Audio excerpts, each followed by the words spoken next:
Assalamualaikum warahmatullahi wabarakatuh. Perkenalkan, kami dari kelompok 10 yang beranggotakan saya, Yolanda Villarosi, dan teman saya. Perkenalkan, saya Aan Hikman Hakim. Perkenalkan, saya Bagiatus Solihah. Perkenalkan, nama saya Welly Gabelan Lumban Gaul. Perkenalkan, nama saya Galuh Isma Ramadhani. Perkenalkan, nama saya Muhammad Raihan Iqbal. Hai, nama saya Zulfiah Murniadi. Pada kesempatan kali ini, kita akan menjelaskan tentang gametogenesis dan juga uji kualitas semen. Selamat menyaksikan! Di sini saya akan menjelaskan bagian bab 1 pendahuluan, yaitu latar belakang pratikum. Gametogenesis merupakan suatu proses pembentukan, pembelahan, dan pematangan sel gamet hingga menjadi gamet jantan yang siap berperan di dalam proses reproduksi. Gametogenesis pada jantan disebut dengan spermatogenesis dan pada betina disebut dengan oogenesis. Praktikum acara 2 akan membahas tentang gametogenesis yang membahas tentang spermatogenesis, oogenesis, dan proses pembentukan sel gamet dan ovum serta fertilisasi. Bagian yang kedua yaitu uji kualitas semen. Di bagian ini akan menjelaskan tentang penentuan kualitas semen beku. Semen merupakan hasil sekresi dari organ reproduksi ternak jantan yang normalnya diejakulasikan melalui penis ke dalam saluran kelamin betina saat terjadi kopulasi. Akan tetapi, dengan adanya kemajuan zaman, hal ini dapat diubah melalui ditampungnya semen yang kemudian dapat dilakukan melalui inseminasi buatan. Beku merupakan sebuah sperma yang mengalami dormansi akibat terjadinya pembekuan oleh suhu minus 196 derajat Celcius. Beberapa parameter uji kualitas semen meliputi makroskopis yang terdiri dari warna, bau, konsistensi atau kekentalan, volume, dan pH. Dan untuk uji mikroskopis meliputi mortalitas, motilitas, abnormalitas, dan juga konsentrasi. Yaitu ada tujuan praktikum acara 2 yaitu mahasiswa dapat mengetahui proses pembentukan sel gamet betina dan jantan pada ternak. Mahasiswa dapat mengetahui struktur sperma dan ovum serta fungsi bagian-bagiannya. Kemudian mahasiswa dapat mengetahui proses fertilisasi secara mendalam. Dan yang terakhir, mahasiswa dapat melakukan pengujian kualitas sperma. Kemudian ada juga manfaat praktikum acara 2 yaitu mahasiswa semakin mengetahui dan memahami tentang gametogenesis dan uji kualitas semen. Dan mahasiswa juga mengetahui struktur bagian-bagian sperma dan ovum serta uji kualitas semen lebih dalam. Adapun materi dan metode di acara 2. Materi yang digunakan di acara 2 meliputi alat dan bahan. Sedangkan media yang digunakan di acara 2 yaitu berupa gambar dan juga video. Alat yang digunakan di dalam acara 2 yaitu mikroskop, beaker glass, cover glass, object glass, aluminium foil, tabung Eppendorf, hand counter, hemositometer, tisu, pipet, pinset, gunting, dan alat tulis. Kemudian, adapun bahan yang digunakan di acara 2 meliputi semen beku, eosin, NaCl fisiologis, dan juga alkohol 70%. Saya akan menjelaskan tentang morfologi sel gamet jantan atau sperma. Sperma merupakan sel yang berasal dari sistem reproduksi jantan. Sel sperma nantinya akan membuahi ovum yang kemudian akan membentuk zigot. Pada sperma terdiri dari akrosom, sitoplasma, nukleus, sentriol, mitokondria, ekor sperma, dan membran plasma dengan fungsinya yang berbeda-beda. Ini adalah morfologi sel gamet jantan atau bisa disebut juga sebagai sperma. Pada sperma terdapat akrosom. Berdasarkan hasil praktikum yang telah dilaksanakan, dapat diketahui bahwa bagian interior akhir dari spermatozoa dibungkus oleh akrosom. Akrosom pada sperma berasal dari vesikel akrosom dan terletak pada tudung kepala sperma. Akrosom berfungsi untuk menghasilkan enzim hyaluronidase dan akrosin yang penting untuk menembus ovum serta memiliki fungsi yang berbeda. Hyaluronidase merupakan enzim yang dapat melarutkan hyaluronid pada coronarides ovum sehingga spermatozoon dapat menembus dan membuahi ovum. Akrosin merupakan enzim protease yang dapat menghancurkan glikoprotein yang terdapat di zona pellucida ovum.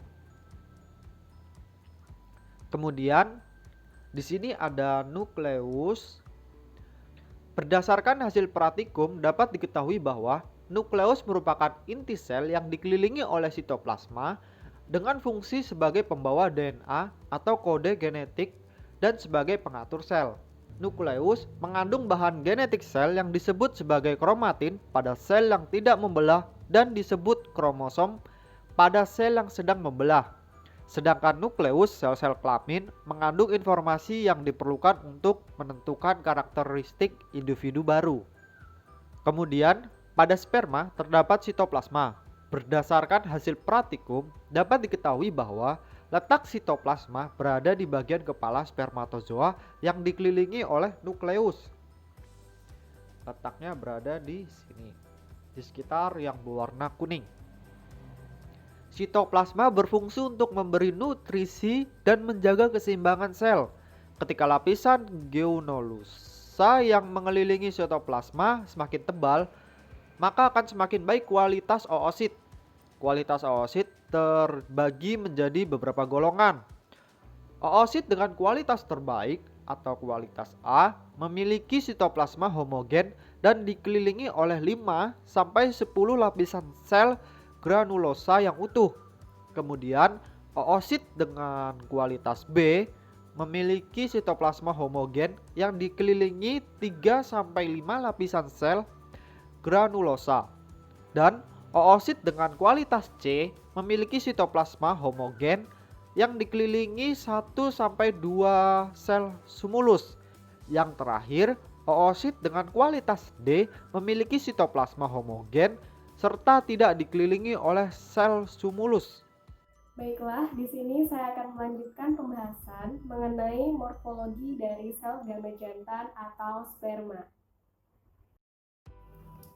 Morfologi sel gamet jantan atau sperma yang selanjutnya yaitu sentriol.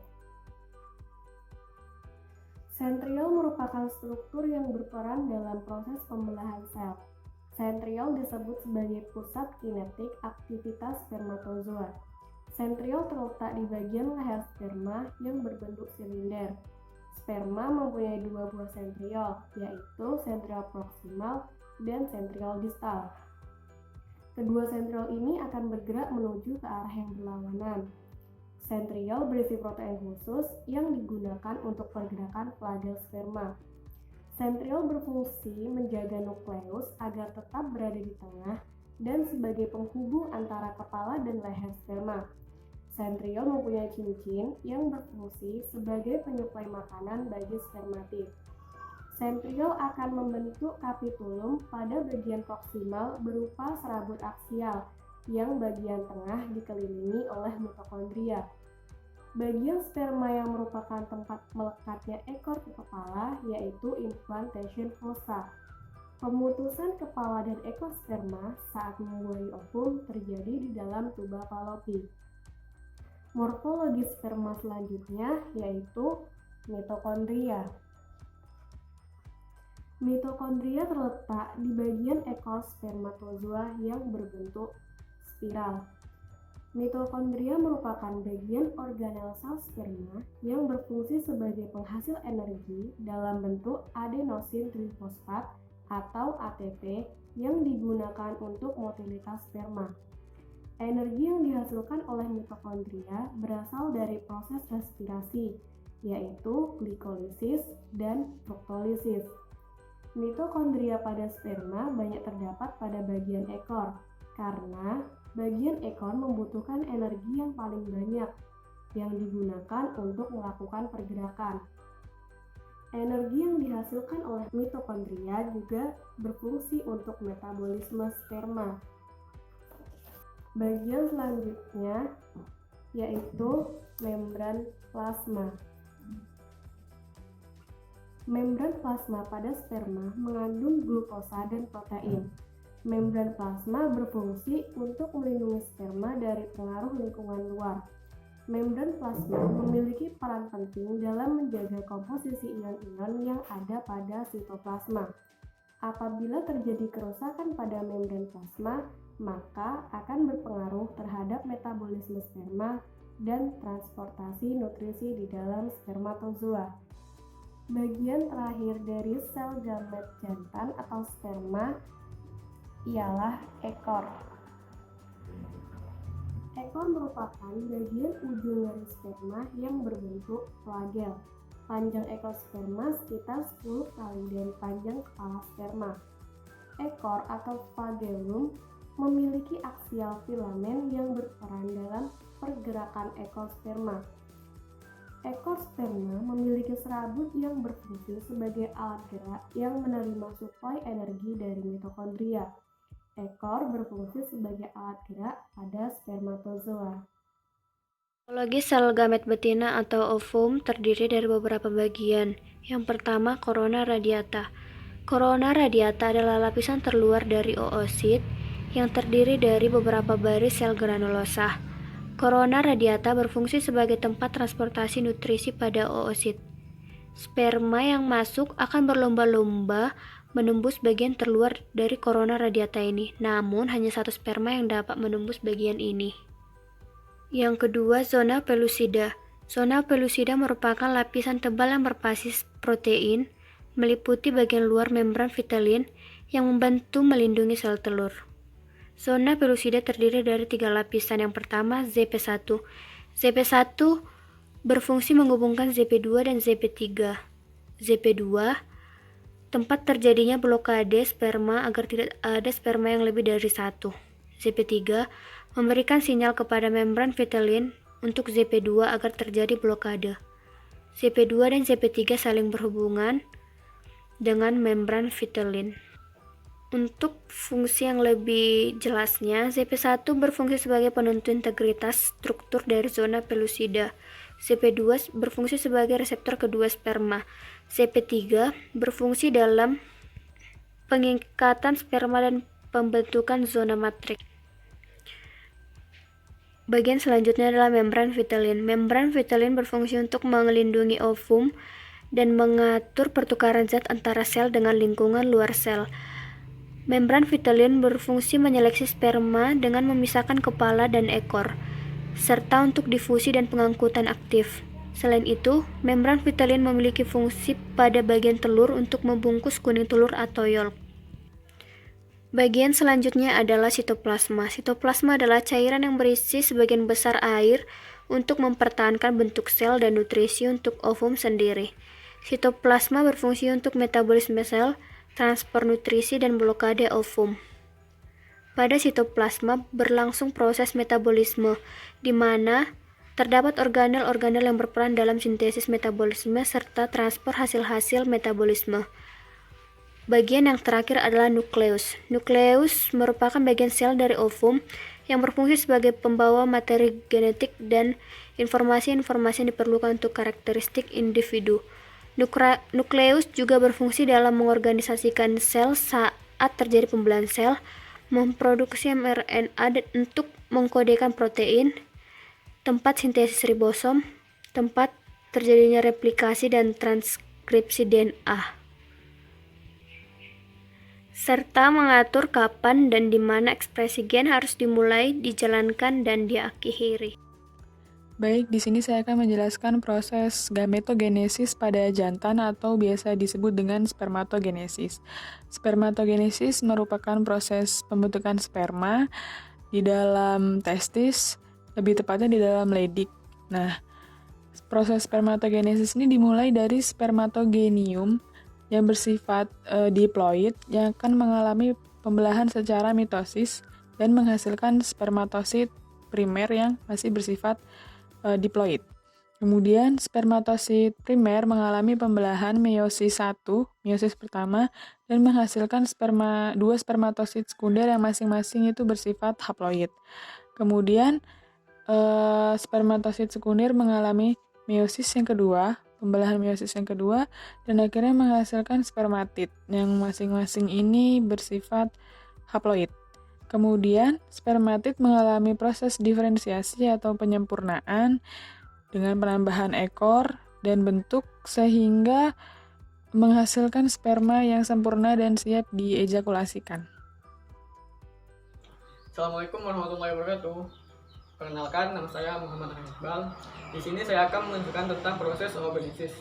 Oogenesis adalah proses pembentukan ovum yang terjadi di ovarium, yang diawali dengan bakal sel telur atau oogonium yang bersifat diploid akan mengalami pembelahan secara mitosis yang menghasilkan oosit primer.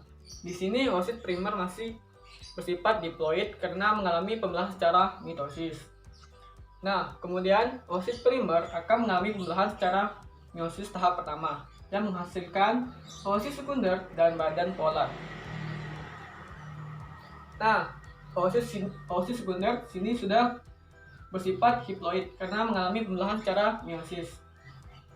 Dan badan polar akan mengalami lisis.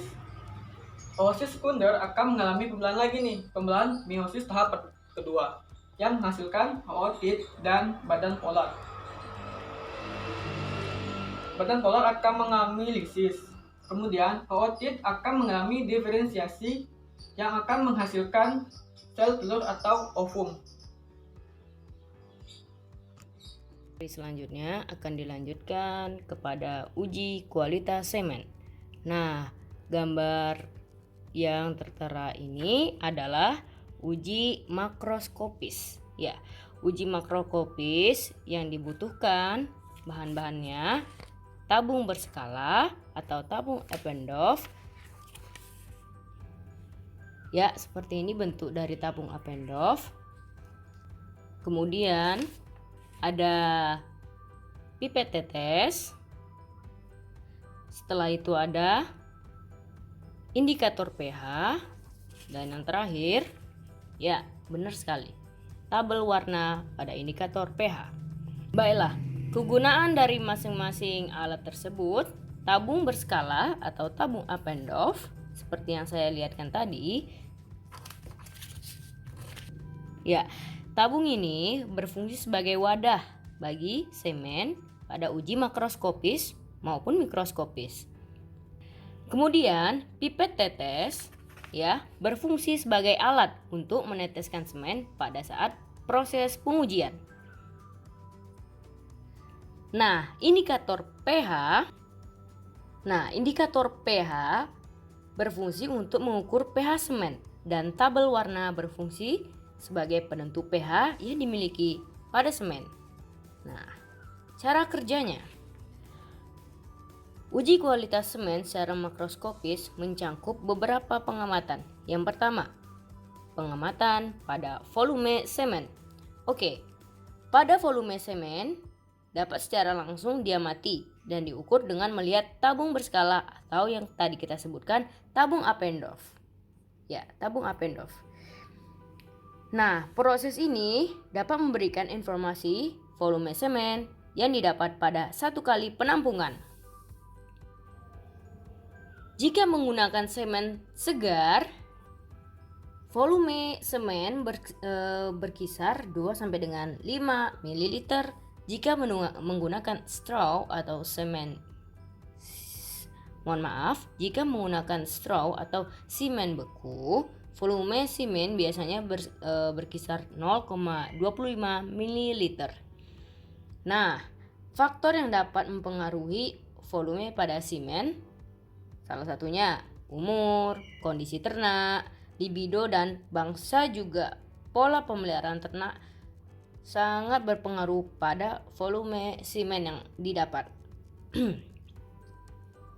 Nah, pada uji makroskopis, volume dapat berkaitan dengan uji mikroskopis, yaitu tinggi rendah volume semen mempengaruhi jumlah sel spermatozoa yang terkandung pada semen. Dan nantinya kondisi baik buruk semen sperma dapat diketahui dengan melakukan uji mikroskopis.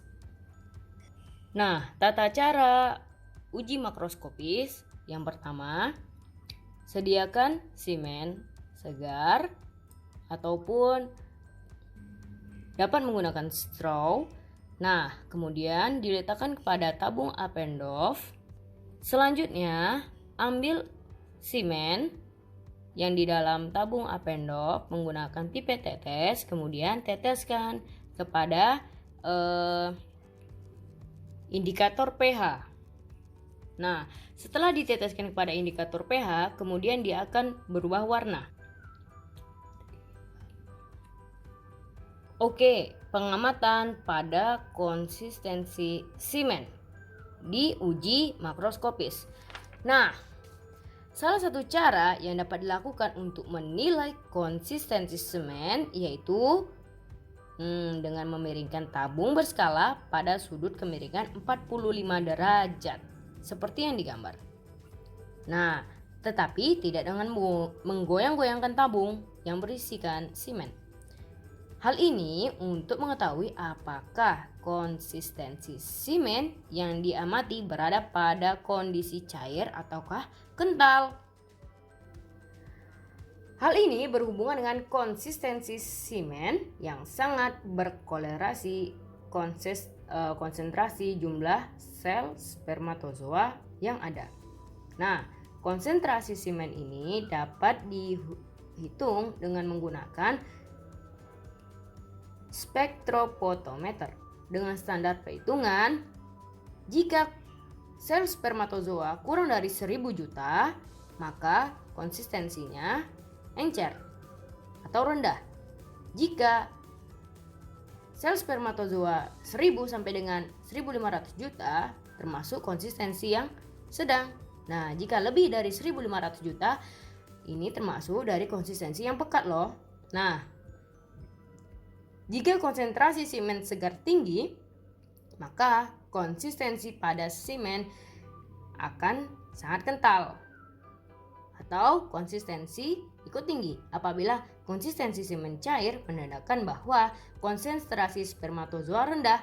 Konsentrasi spermatozoa ini juga dapat dipengaruhi dari bangsa ternak. Nah, kemudian pengamatan yang keempat, uji bau pada semen diuji makroskopis. Semen yang berkualitas baik akan memiliki bau amis atau bau khas sperma. Bau khas pada semen menandakan bahwa semen tersebut tidak terkontaminasi oleh bakteri. Semen memiliki bau amis yang disertai dengan bau hewan ternak itu sendiri. Pada praktikum, bau semen yang diuji mengeluarkan bau yang sedikit amis. Hal ini menjadi salah satu penanda bahwa kondisi semen dalam keadaan baik. Oke, dilanjutkan dengan pengamatan yang kelima pada uji makroskopis. Pengamatan pada pH atau derajat keasaman. Pengamatan pada pH atau derajat keasaman.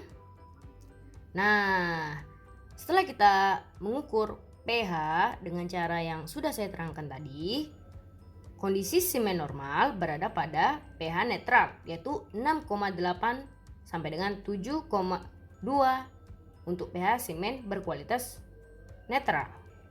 Nah, untuk pH semen berkualitas baik berada pada pH 6,8 sampai dengan 6,7. Cara yang dapat dilakukan untuk menguji pH semen sudah saya terangkan di awal. Nah, hasil pada praktikum memperlihatkan pH pada semen yaitu 6,5 dan ini menandakan bahwa semen yang diuji berkualitas. Pengamatan pada pH atau derajat keasaman. Nah, setelah kita mengukur pH dengan cara yang sudah saya terangkan tadi, kondisi semen normal berada pada pH netral yaitu 6,8 sampai dengan 7,2 untuk pH semen berkualitas netral. Nah, untuk pH semen berkualitas baik berada pada pH 6,8 sampai dengan 6,7. Cara yang dapat dilakukan untuk menguji pH semen Sudah saya terangkan di awal. Nah, hasil pada praktikum memperlihatkan pH pada semen yaitu 6,5 dan ini menandakan bahwa semen yang diuji berkualitas baik. Pengamatan pada pH atau derajat keasaman. Nah, setelah kita mengukur pH dengan cara yang sudah saya terangkan tadi, kondisi semen normal berada pada pH netral yaitu 6,8 sampai dengan 7,2 untuk pH semen berkualitas netral. Nah, untuk pH semen berkualitas baik berada pada pH 6,8 sampai dengan 6,7. Cara yang dapat dilakukan untuk menguji pH semen sudah saya terangkan di awal. Nah, hasil pada praktikum memperlihatkan pH pada semen yaitu 6,5 dan ini menandakan bahwa semen yang diuji berkualitas baik. Baiklah, kita akan melanjutkan pengujian ke uji mikroskopis semen beku. Dalam pengujian uji mikroskopis terdapat 4 hal yang akan diuji, yaitu uji mortalitas, uji konsentrasi, uji motilitas, dan uji abnormalitas. Nah, alat dan bahan yang dibutuhkan pada uji mortalitas massa adalah tisu, kemudian termometer, kemudian ada beker gelas, kemudian ada straw semen beku, kemudian ada air hangat, ada gunting, setelah itu ada tabung Eppendorf di dalam sini, kemudian ada pipet tetes,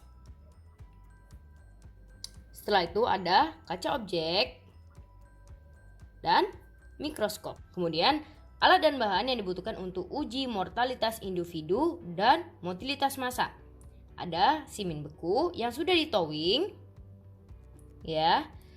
Ada pipet tetes, kemudian ada kaca objek, semen beku yang sudah ditowing tadi, kemudian ada spuit, ya, spuit, NaCl, cover glass, dan mikroskop. Pada praktikum mikroskopis ini kita akan melakukan uji motilitas massa dan uji mortalitas. Nah, pada praktikum uji mikroskopis ini kita akan melakukan uji motilitas massa dan uji mortalitas. Uji motilitas yaitu motilitas spermatozoa dapat semakin menurun kualitasnya disebabkan oleh kekurangan energi yang dapat dimanfaatkan untuk metabolisme bagi spermatozoa. Motilitas semen segar selama penyimpanan pada temperatur ruang dapat mengalami penurunan disebabkan oleh aktivitas spermatozoa yang menghasilkan asam laktat. Nah, akumulasi asam laktat berlebih akan bersifat toksik pada spermatozoa. Asam laktat yang berlebih mampu membunuh spermatozoa karena pada kondisi asam dapat meningkatkan tekanan osmotik pada cairan semen. Nah, oleh karena itu, ketidakseimbangan tekanan osmotik antara di dalam dan di luar sel sperma. Kemudian, bertambahnya sel sperma yang rusak dan mati diakibatkan pH semen dan akibat. Nah, tahap yang dapat dilakukan dalam pengujian ini pertama, towing semen beku menggunakan straw semen kambing ya pada praktikum ini dengan warna yang sedikit kekuningan. Nah, siapkan air bersuhu 37 derajat Celcius ya. Towing straw kambing menggunakan air bersuhu 37 derajat Celcius. Nah, kemudian ditowing selama 30 detik. Dilanjutkan mengambil straw straw lalu digunting pada bagian sumbat pabriknya dan juga pada bagian lab ya. Ini digunting ya.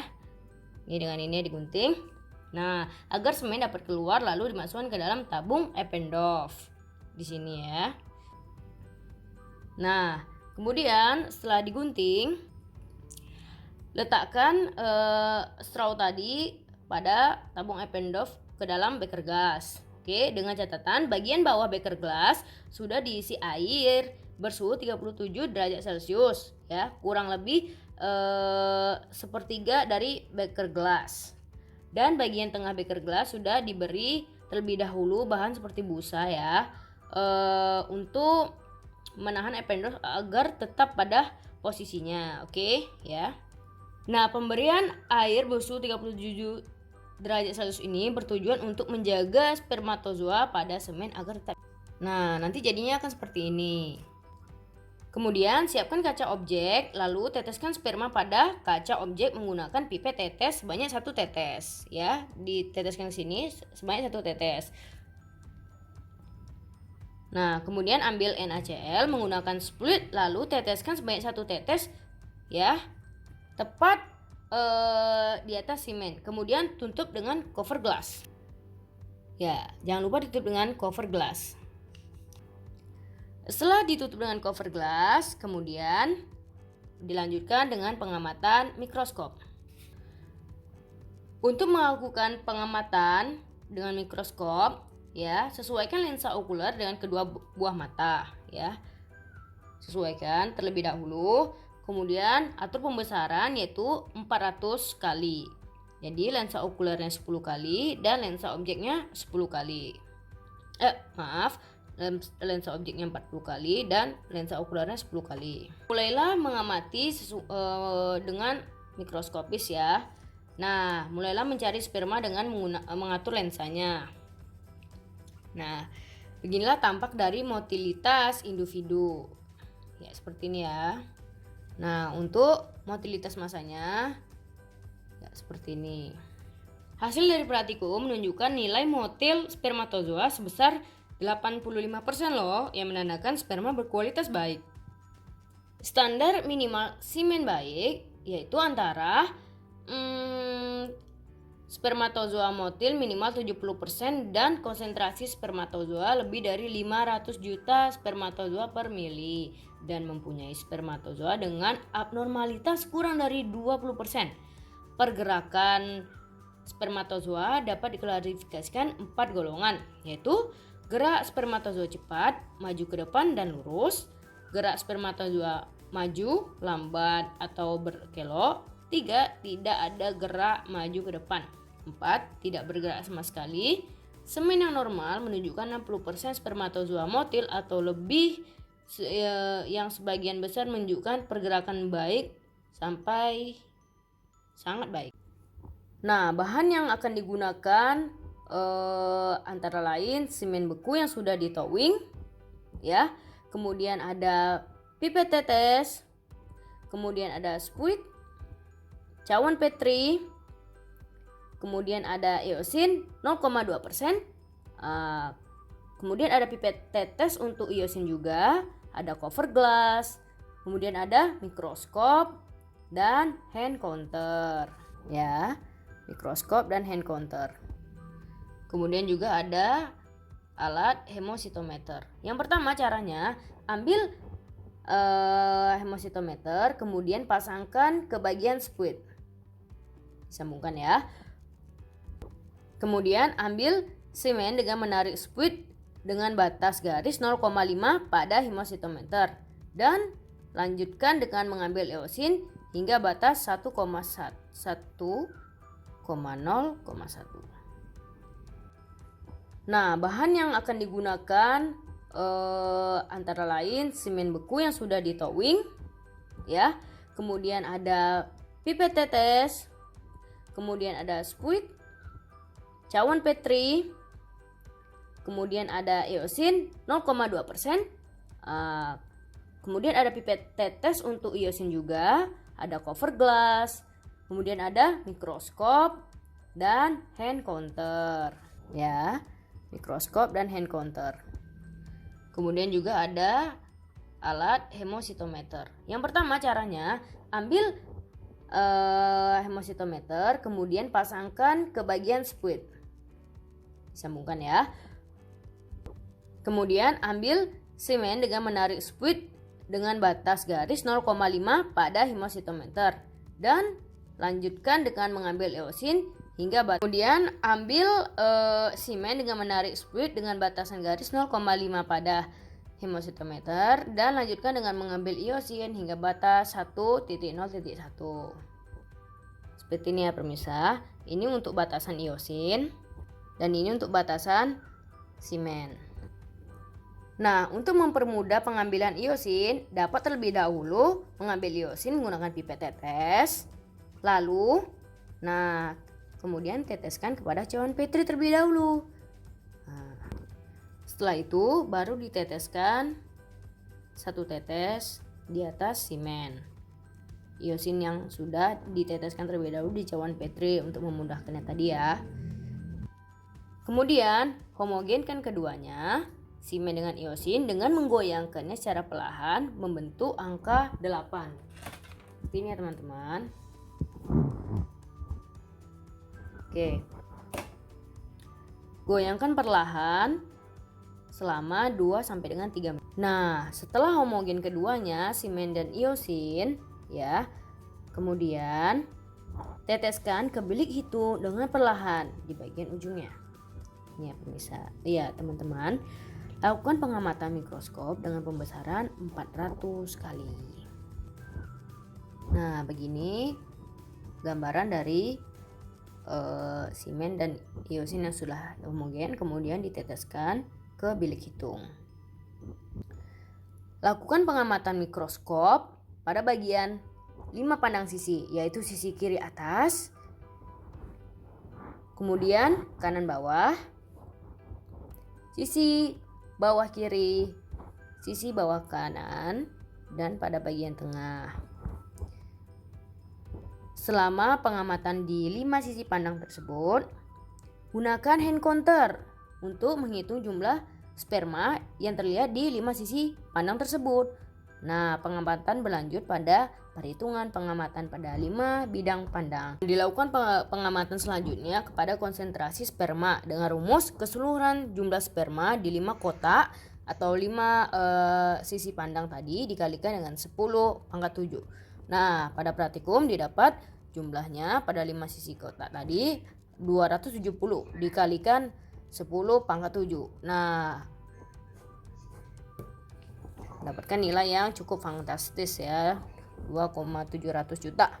Nah, hal ini menandakan nilai yang bagus ya, karena standar simen yang baik yaitu memiliki konsentrasi spermatozoa lebih dari 500 juta spermatozoa per mili. Nah, teman-teman masih semangat kan? Oke, kita lanjutin pengujian kepada uji mortalitas dan uji abnormalitas ya. Uji mortalitas dan uji abnormalitas ini benar-benar sangat penting loh teman-teman. Persentase mortalitas dan keutuhan membran spermatozoa mencerminkan kualitas simen seekor penjantan. Mortalitas adalah jumlah spermatozoa yang mati selama proses pengenceran. Berbeda dengan penilaian daya hidup. Daya hidup di mana daya hidup merupakan kemampuan sperma untuk bertahan hidup selama pengenceran yang diperlihatkan melalui kesanggupan sel sperma bergerak sampai tidak adanya pergerakan lagi. Nah, untuk alat dan bahan pada uji mortalitas dan abnormalitas yaitu simen beku yang sudah di towing, kemudian ada pipet tetes, kemudian ada objek gelas, kemudian ada iosin 0,2%, kemudian ada kita harus menyediakan pipet untuk iosin juga, ada bunsen, ada korek, mikroskop, dan juga yang jelas hand counter.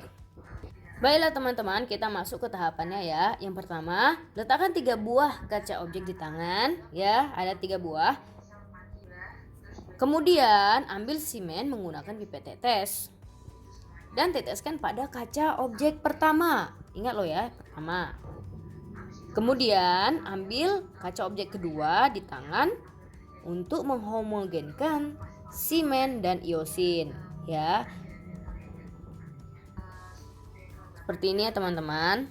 Jadi kaca kedua untuk menghomogenkan iosin 1 tetes dan semen 1 tetes. Nah, setelah homogen, goreskan semen dan iosin tersebut pada kaca objek ketiga. Lakukan dengan setipis mungkin. Seperti ini ya teman-teman. Kemudian nyalakan bunsen. Lalu lakukan fiksasi pada goresan di kaca objek ketiga di atas api tadi ya. Ya, seperti ini. Nah, lanjutkan dengan pengamatan mikroskop dengan pembesaran jangan lupa 400 kali untuk uji mortalitas dan abnormalitas. Nah, jangan lupa ketika melakukan pengamatan mikroskop, gunakan hand counter untuk menghitung jumlah sperma yang ditemukan. Nah, pada perhitungan uji mortalitas, didapat rumus keseluruhan sperma mati per total sperma dikali total sperma keseluruhan dikali 100%. Pada praktikum didapat nilai sperma mati sebanyak 70 per keseluruhan sperma ada 100 dikali 100%. Didapat 70% mortalitas sperma. Pada uji mortalitas, wujud sperma yang mati akan terlihat memiliki kepala berwarna merah. Hal ini disebabkan karena sperma yang mati terjadi kerusakan pada membran sperma di bagian kepala sperma, sehingga iosin yang tadi kita teteskan sebanyak 1 tetes masuk ke dalam kepala dan warna sperma itu jadi merah. Nah, untuk menghitung uji abnormalitas menggunakan rumus keseluruhan jumlah sperma abnormal per total sperma yang kita temui dikali 100%. Nah, dalam praktikum didapat data 10 buah atau 10 ekor sperma abnormal per 100 dikali 100% sama dengan 10%. Nah, perhitungan di atas pada praktikum menunjukkan kualitas yang baik pada sperma yang kita teliti.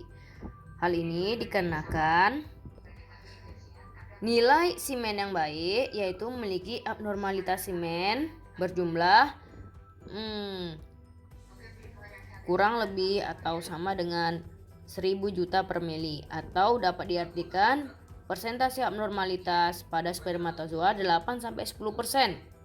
Nah, jika spermatozoa yang tidak normal atau abnormal sebanyak 8-10% memberikan pengaruh yang tidak berdampak pada kualitas semen. Namun jika lebih dari 25% spermatozoa atau sperma yang abnormal ini dapat menurunkan kualitas semen. Gambar yang satu ini merupakan salah satu bentuk morfologi abnormalitas primer, ya, seperti ini. Kemudian ada abnormalitas sekunder dan tersier pada gambar A, B, dan C. Dan ini adalah morfologi abnormalitas sekunder spermatozoa. Ada proximal droplet, simple bed tail pada A dan B.